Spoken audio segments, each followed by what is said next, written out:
So we open with Black Dolores and her family out at dinner. Dolores is whining about that lobster-looking boyfriend's townhouse because it's not hers, but you're with that doctor in the house that was yours, then it wasn't yours, then your boyfriend and your ex-husband moved in together. I think you just like to get a new man every year. But at least you keep a rich one. However, Dolores wants Paul to be completely divorced before they start shacking up. However, Frank's getting ready to propose to his chippy. Across town, Rachel, Melissa, and Danielle is going to throw a bougie brunch since she can't bring everyone to New York Fashion Week. Danielle also tells us that she's not speaking with her pappy because her pappy takes her brother's side and she ain't talking to him either.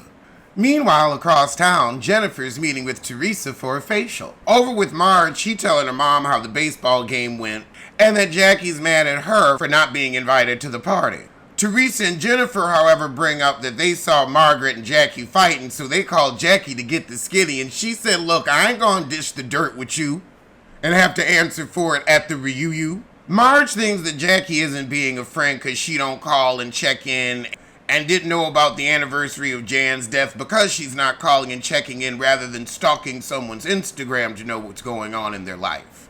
But after that, Teresa drops by Danielle's. So you gonna let Teresa come to your house, talk to you about your bougie kids line, but you gonna invite Melissa to the fashion show and not tell her?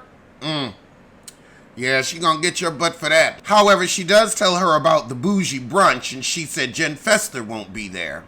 Oh, and Margaret won't be there either, but it will be Teresa versus Melissa yet again. However, it did get back to Danielle that Jennifer was doing an impression of her, but it wasn't that malicious of an impression, it was just funny. However, across town, Melissa and Jennifer finally sit down for lunch. Now, Jennifer gonna say, I tried to not bring the rumor up, but Danielle pressured me. No, she didn't. You brought it up with glee. She gonna say, well, I'm sorry you might have been collateral damage when I was trying to prove Margaret Josephs is an asshole. Melissa said, well, you need to stay out of my marriage and my husband situation because you're always talking about my husband. And you did say, oh, screaming at Joe when she walked up and said she didn't have a voice. I think Jennifer does have a hard-on for her husband because Jennifer's husband is butt ugly. Oh, you mad that they're friends with Bill and not friends with you because you're unlikable and rude. But Melissa's like, okay, I can understand. You're very unlikable and you're sensitive about it. I'll walk on another eggshell for your happy ass. Marge has Jen Fessler and Melissa over for lunch. And Messy Fessy says, Jackie thinks you upset with her because she get along with Teresa. Oh, God. And then Melissa does her Jennifer Aiden impression talking about the limp dick. Talking about she got a limp dick, not a hard-on for the husband. But now it's time for the boozy brunch.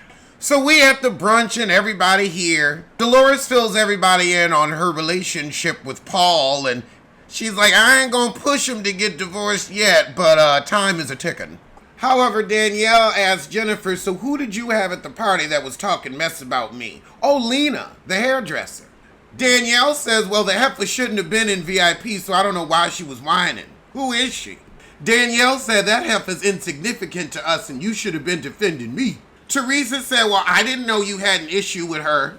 Danielle said, and Jen Fessler also told me that you, Jennifer Aiden, were making fun of me at the party. Well, Jen told Margaret and Margaret told Danielle. So Jennifer says, no, hold on. I like people to envision, so I may impersonate to elaborate. And Jennifer said, well, you know, Danielle, you ambushed me in the locker room when you questioned who I was inviting to my puppy party.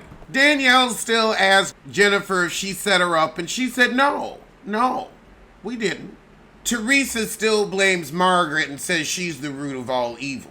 However, Jennifer asked Jackie about the drama she had with Margaret at the baseball game. And now Teresa's saying, Jack, she don't care about you anymore.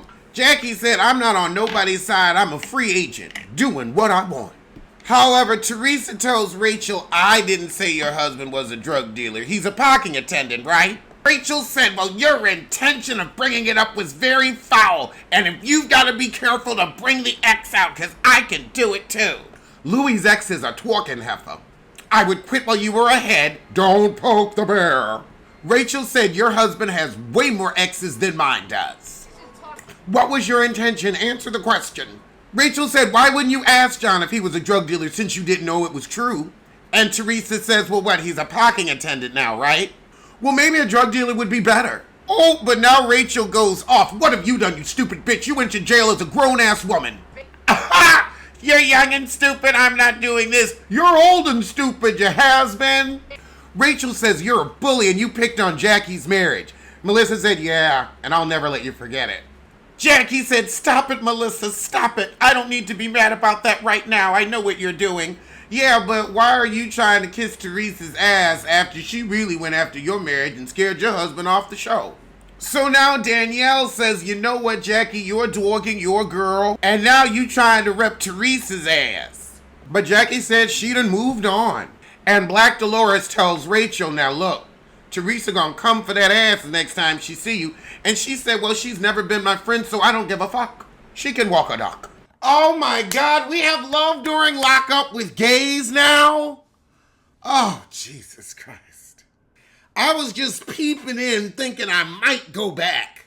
That show is always a crisis of conscience for me to watch. So we open with Nene telling Peter to stop being a dang bae. So Cynthia calms everybody down and says, I understand how everyone feels, so you understand that we think that Penelope gets in women's business. He certainly got in yours and damn near ruined it. So then it's, I'm sorry, Peter, I didn't mean that you were a bitch. I meant that you was acting like one. But Nene go on and actually apologize. So we head back to Atlanta and Candy's working on A Mother's Love. However, Portia has to drop by with the terms of the contract and she thinks she's a star. A talentless star. I think that I should have my own dressing room and get equal billing. I hired a great lawyer, so if you have a problem with it, you should talk to him. Portia, ain't nobody got time to negotiate with your lawyer for the little lines you got. Over with Cynthia and Penelope Thomas Bailey, she's telling him, I don't approve of Nene calling you a bitch. But you are, Penel, you are. Nene said that heifer will get over it, it ain't that deep. However, Penelope said that Greg should have picked up the phone rather than getting up in his face. But you got up in Nene's. Across town with Candy, she's giving a pep talk at a high school. But Penelope and Cynthia and Greg and Nene are gonna get on the good foot. So now we have Kenya dropping by Marlowe's. Meanwhile, across town, Marlowe drops by Kenya's and Kenya's in such love with her new best friend. Oh God, now Kenya got a heifer coming over with the baby thinking over. But apparently Marlowe and Kenya have trapped Nene in some type of three-way call situation. After that foolishness, we got Phaedra in this fake funeral home. I still ain't never seen the Biffa bury nobody. Oh, Candy, something's gotta change at A Mother's Love. However, Portia's still not learning her lines. However, Portia's missing rehearsal, like she got a job. However, that night, Portia and Lauren turn up and turn out at the club. But in a more mature space, well, more immature, we have Cynthia, Nene, and their coots getting together for an apology, Ponderosa. So Greg starts talking about how upset he was, and Penelope said, you know, let's not call each other bitches. And Nene said, I didn't mean to offend. I just called a spade and a bitch a bitch. Nene gonna say, I didn't realize I called you a bitch. You knew you said you're a bitch. Now, I can't apologize for saying you was acting like a bitch, because you was acting like a bitch, but I ain't gonna call you a bitch. But Nene go on and apologize. She said, you know, I feel like you were wrong. But maybe I was wrong too. All right, well, that was the shit. So I'm going to see you soon for Housewives of Dubai.